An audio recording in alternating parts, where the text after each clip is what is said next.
Найзағайлы сәлем. 532 сериалы қазақстандық трендке айналды. Бүгінгі видеода 532 сериалы жайлы қызықты мәліметтерді айтатын боламын. Ал сізден сұрарым, арнаға жазылып, осы видеоға лайк басып кетіңіз.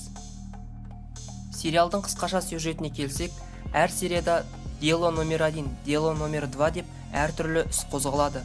Және барлық сериясында да асқан жауыздықпен өлтіру цензуралар арқылы көрсетілген. Ал адам етінен бәліш жасау енді ең сорақысы деп ойлаймын.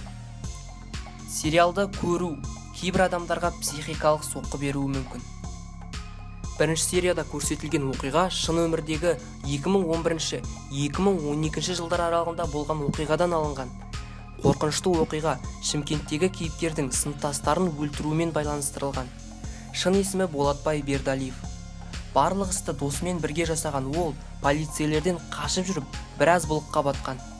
Бірақ олар соңында ұсталып, өмірлерінің соңына дейін түрмеге жабылды.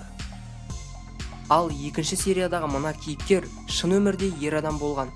Кинода ер адамдарды өлтірсе, шын өмірде әйел адамдарды өлтірумен айналысқан. Оның есімі Николай Джумагалиев. Ал үшінші сериядағы Думан шын өмірде маньяк деген сөз, ол енді жалған ақпарат. Және көбі сериалдың басындағы қарт кісіні Думан деп ойлайды екен. Бірақ оның қасындағы дәрігер қарт кісіні Арыстан деп атаған болатын. Сондықтан бұл екеуі екі түрлі кейіпкер.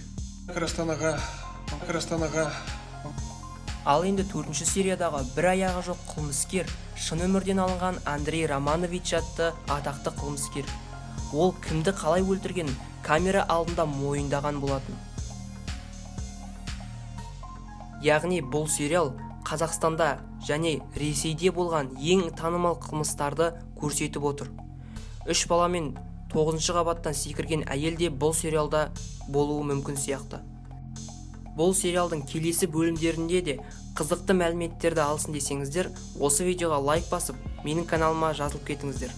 Келесі найзағайлы видеоларымызда жолыққанша.